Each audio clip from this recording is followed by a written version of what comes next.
বিমানবন্দর customs agent association সি&এফ এর যুগ্ম সাধারণ সম্পাদক শাহজাহান মিয়াকে আওয়ামী লীগ বানিয়ে ছাত্র হত্যার মিথ্যা মামলায় ফাঁসানো হয়েছে। অথচ এই শাহজাহান মিয়ার বিরুদ্ধে পতিত সরকার আমলে সিরাজগঞ্জ কামারখন্দ থানার তৎকালীন আওয়ামী লীগ সভাপতি সেলিম রেজা বাদী হয়ে তাকে বিএনপি নেতা বানিয়ে বিস্ফোরক দ্রব্যাদি আইনে একটি মামলা দায়ের করেন। সেই মামলাটিতে তাকে ১৭ নম্বর আসামি হিসেবে দেখানো হয়।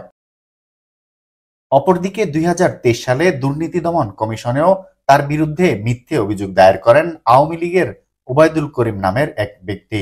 সেখানে তাকে দেখানো হয়েছে বিএনপির ভারপ্রাপ্ত চেয়ারম্যান তারেক রহমানের অন্যতম অর্থায়নকারী হিসেবে। এখন প্রশ্ন, বিনা কারণে কেনই বা তাকে বারবার রাজনৈতিক পরিচয় দিয়ে হয়রানি করা হচ্ছে? চলুন দেখা যাক।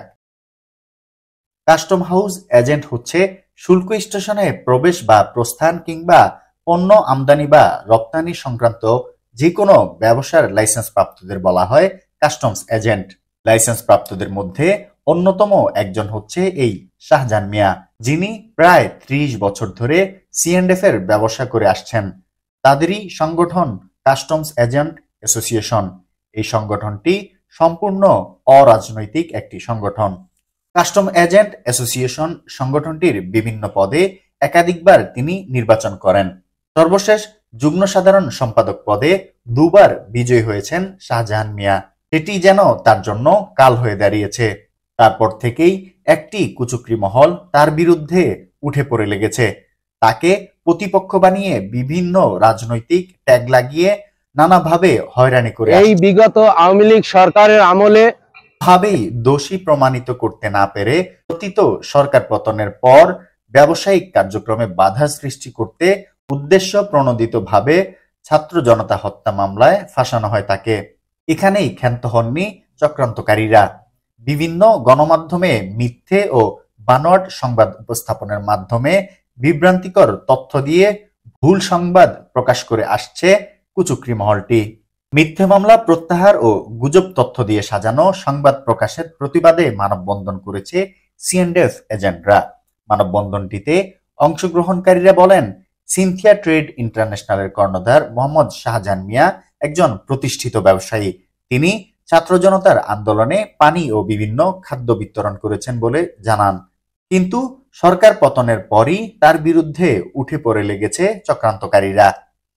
ছাত্র জনতা হত্যার বিভিন্ন মামলায় উদ্দেশ্যমূলকভাবে তাকে আওয়ামী লীগ নেতা সাজিয়ে মামলায় নাম ঢুকিয়েছে দাবি তাদের। এই ধরনের বানোয়াট ও মিথ্যা মামলা থেকে তাকে অবিলম্বে প্রত্যাহারের দাবি ওঠে মানববন্ধনটিতে। প্রত্যাহার চাই। এদিকে মামলার ভয়ে নিয়মিত ব্যবসা প্রতিষ্ঠান থেকে দূরে থাকতে হচ্ছে তাকে। ফলে হুমকির মুখে পড়েছে পুরো ব্যবসা প্রতিষ্ঠান। এখানে কর্মরত প্রায় ৩০০ চাকরিজীবী বেকার হয়ে পড়ার শঙ্কা দেখা দিয়েছে। সিনথিয়া ট্রেড ইন্টারন্যাশনালের ম্যানেজার মোহাম্মদ আল আমিনের কাছে জানতে চাইলে তিনি বলেন, একটি কুচক্রী মহল দীর্ঘদিন থেকেই বিভিন্নভাবে তাকে হয়রানি করে আসছে। তিনি কখনো আওয়ামী লীগের রাজনীতির সাথে জড়িত ছিলেন না। শুধুমাত্র ব্যবসায়িক কোন্দলের কারণেই ওনাকে এইসব মিথ্যা মামলার আসামি করা হয়েছে। অবিলম্বে এইসব হয়রানিমূলক মিথ্যা মামলা থেকে প্রত্যাহারের দাবি জানান তিনি। নির্বাচিত প্রতিনিধি আর ঢাকা কাস্টম এজেন্ট অ্যাসোসিয়েশন একটা অরাজনৈতিক সংগঠন। তার এই কাস্টম এজেন্ট অ্যাসোসিয়েশন যুগ্ম সাধারণ সম্পাদক এই পদ পদবি ব্যবহার করে একটা মহল তাকে আওয়ামী লীগের নেতা বানিয়ে বিভিন্ন জায়গায় মামলা দেওয়ার চেষ্টা করছে। তিনি একজন ব্যবসায়িক এবং সমাজসেবক ব্যক্তি। তাকে হেয় প্রতিপন্ন করার জন্য এই কুচক্রী মহল ওতপ্রোতভাবে লেগে আছে। আমি এর তীব্র নিন্দা ও প্রতিবাদ জানাই। সেই সাথে এই সকল অপপ্রচার বন্ধের সুষ্ঠু তদন্তের মাধ্যমে সকল মামলা থেকে তাকে অব্যাহতি দেওয়ার জন্য আমি করজোরে অনুরোধ জানাই।